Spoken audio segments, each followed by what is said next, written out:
Malik steno centre में आप सभी का स्वागत है। मैं M.K. मलिक आज लेकर आया हूं रामधारी गुप्ता खंड 1 से प्रतिलेखन संख्या 21 और 22, जिसकी स्पीड होगी 85 वर्ड पर मिनट।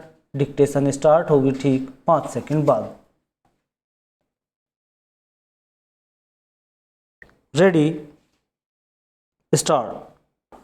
अध्यक्ष महोदय, मैं आपका आभारी हूं कि आपने मुझे बोलने का अवसर दिया।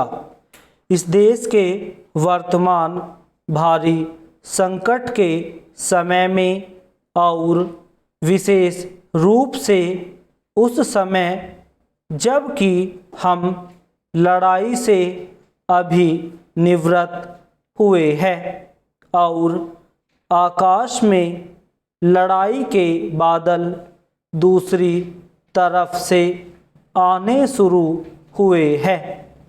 हमारे वित्त मंत्री ने जो बजट पेश किया है वे इसके लिए बधाई के पात्र है।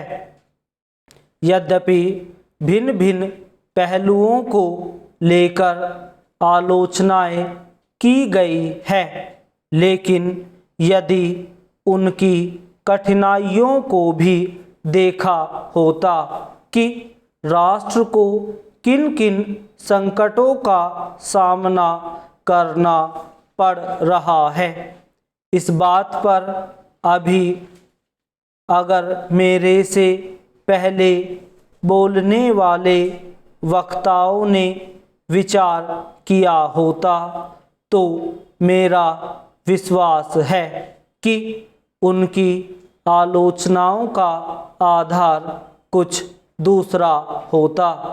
उन्होंने ऐसे कठिन अवसर पर यह एक संतुलित बजट पेश किया है, उसके लिए मैं उन्हें बार बार बधाई देता हूँ। लेकिन साथ ही साथ मैं अपना यह कर्तव्य समझता हूँ कि कुछ ऐसे विचार भी उनके सामने प्रस्तुत करूँ जिससे उनकी कठिनाइयाँ कुछ हल हो जाए।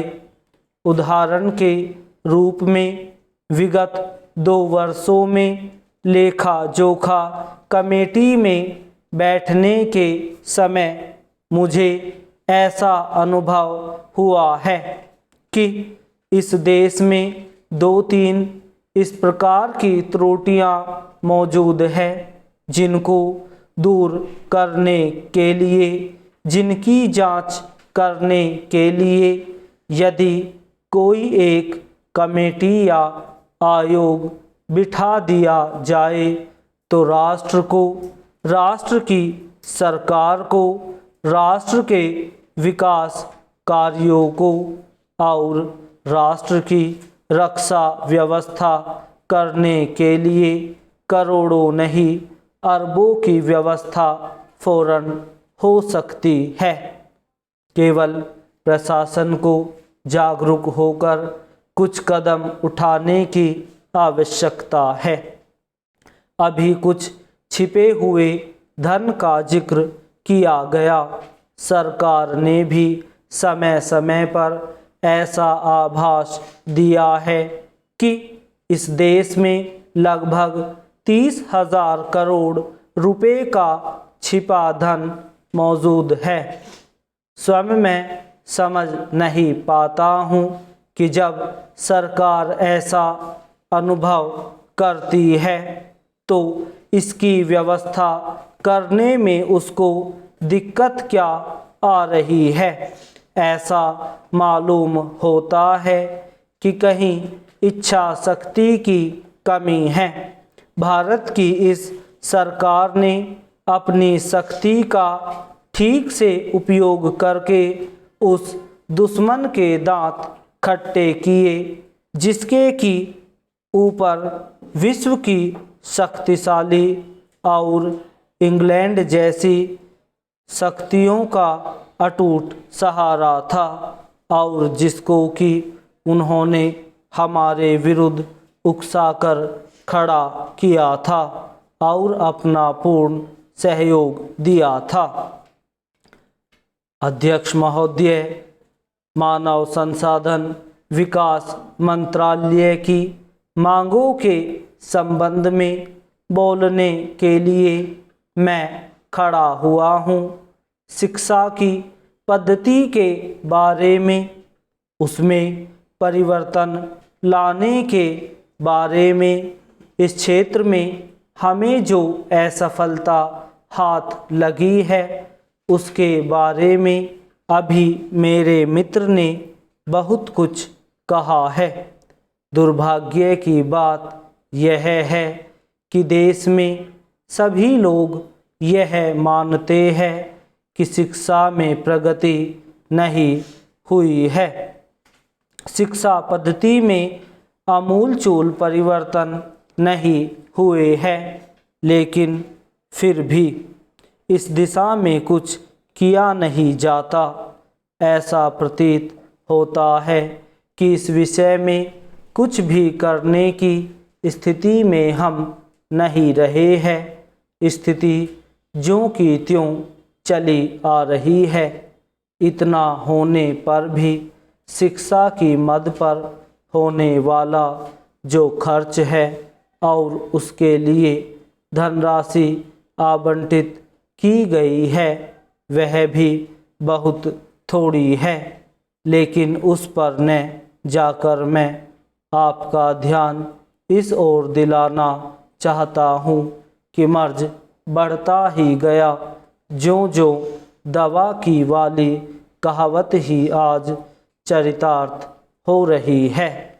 जितने ज़्यादा आयोग और समितियां बैठी और जितनी ज़्यादा शिक्षा पद्धति के बारे में छानबीन की गई, उतनी ही ज़्यादा बीमारी बढ़ती गई। बीमारी का इलाज न होकर और भी खराबियां पैदा होती गई। अभी मेरे मित्र ने माननीय मंत्री का ध्यान एक रिपोर्ट की तरफ दिलाया था। इस तरह की बहुत सी रिपोर्टें हैं। अभी सदस्य महोदय भी एक रिपोर्ट का जिक्र कर रहे थे। रिपोर्ट तो बहुत सी प्रस्तुत हुई है, लेकिन मंत्रालय ने उस पर कभी कार्यान्वयन करने की दिशा में कोई कदम नहीं उठाया। अपनी इस हालत को उन्होंने इसी सदन में स्वीकार किया है।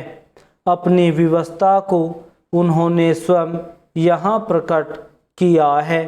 इस विषय पर और अधिक न कहकर मैं आज के दिन मानव संसाधन विकास मंत्रालय का ध्यान दो विशेष विषयों की तरफ दिलाना चाहता हूँ। पहली बात तो मैं हिंदी के बारे में कहना चाहता हूँ। मंत्रालय का काम हिंदी का प्रसार और प्रचार करना है। हिंदी हमारे देश की राष्ट्रभाषा है। संविधान ने उसको राष्ट्रभाषा का स्थान दिया है, लेकिन हिंदी को वह स्थान अभी तक भी ठीक से प्राप्त नहीं हुआ। इसके कई कारण हो सकते हैं। एक कारण हिंदी प्रेमियों का अधिक उत्साह हो सकता है। दूसरा, दलगत राजनीति से प्रभावित होकर राजनेताओं का भाषा के बारे में अपनाया गया दृष्टिकोण हो सकता है। Full stop.